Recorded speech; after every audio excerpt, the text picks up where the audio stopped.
ድሮ ወንድነት የቡድን ስራ ነበር። ወንድነት በቡድን በመስራት የሚመጣ ነገር ነበር። አብሮ በማደን አብሮ በመዋጋት በአጠቃላይ በህብረት የሚመጣ ነገር ነበር። አሁን ግን በህብረት የሚያያይዘን ነገር የለም።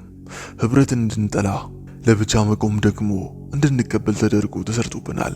ብቸኞቹን ወንዶች ሲግማ ብለው ይጠሯቸዋል። ሲግማነት ባጭሩ የሚያስተላልፈው መልእክት አንድና አንድ ብቻ ነው። እሱም ለብቻ መቆም፣ ለብቻ ማሸነፍ፣ ለብቻ መዋጋት የመሳሰሉ መልእክቶችን ያስተላልፋል። ይህን መልእክት ስትሰማ አሪፍ ነገር ሊመስልህ ይችላል፣ ግን እውነተኛው ዓለም ላይ የትም አያደርስም። ሆሊውድ የሲግማ ካራክተሮችን እነ ቶማስ ሼልቢን እና ጆን ዊክ የመሳሰሉ ካራክተሮችን አግዝፈው ያሳዩናል።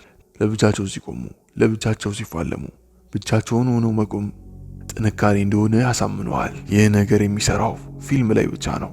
እውነተኛው ዓለም ላይ ብቻህን ከቆምክ በቀላሉ ትጠፋለህ። ዘመናዊው ዓለም ህብረትን አይፈልግም። በቀኝ ለመግዛት ሲፈልግ መነጣጠልን ይመርጣል።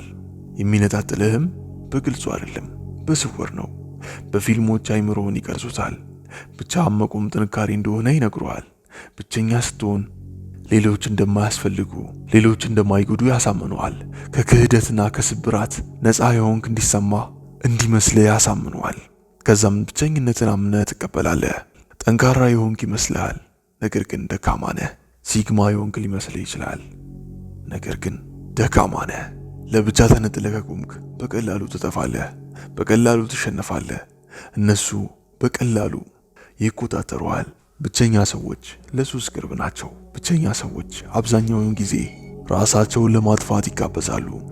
ብቸኛ ሰዎች ለማደግና ለመለወጥ አይችሉም። ብቸኛ ሰዎች ወንድነትን አያውቋትም። ብቸኛ ሰዎች ደካማ ናቸው። ነብርን ተመልከት። በክብደት ከአንበሳ በእጥፍ ይበልጣል። አደን ምድር ላይ ካሉ እንስሳቶች የሚያህለው የለም። በውሃ ውስጥ ዋኝቶ ማደን ይችላል። ዛፍ ላይ የተንጠለጠለን ማውረድ ይችላል።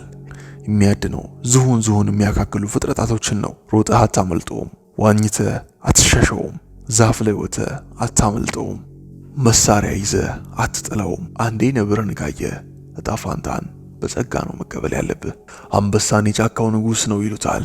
ነብር ግን የአውሬዎች ሁሉ ንጉሥ ነው። ይታያችሁ፣ ይህ ፍጥረት ብቻውን ነው የሚያድነው፣ ብቻውን ነው የሚፋለመው፣ ብቻውን የተዋጣለት አዳኝ ነው። ነገር ግን ይህ ታላቅ ድመት ከሱ በ10 እጥፍ የሚያንሱት ውሾች ያስፈሩታል። እነዛን ትናንሽዬ ውሾች ይፈራል። ዶሌ ይባላሉ። የዱር ውሻዎች ናቸው። ከነብሩ ጋር አንድ ጫካ ውስጥ ነው የሚኖሩት። የአንድ ውሻ ክብደት 22 ኪሎ ግራም የሚሞላ አይመዝንም። ትናንሽ ውሾች ናቸው። ይገርማቸዋል። የምግብ ሰንሰለቱ ራስ ናቸው። ኢቭን ከነብሩ በልጠው። ነብሩ ሲያያቸው ይሸሻል። ይታያችሁ፣ ነብሩ ወደ 320 ኪሎ ይመዝናል። እነዚህ ውሾች ግን አንደኛው ውሻ ወደ 22 ኪሎ ግራም ትመዝናለች። ቢሆንም ግን ነብር ይፈራቸዋል። በመንጋ ነው የሚያጠቁት፣ በመንጋ ነው የሚንቀሳቀሱት። ነብር እነዚህን ውሾች ከተመለከተ ሁለት አማራጭ አለው። ይፈረጥጣል ወይ ደግሞ ተዘነጣጥሎ ይሞታል።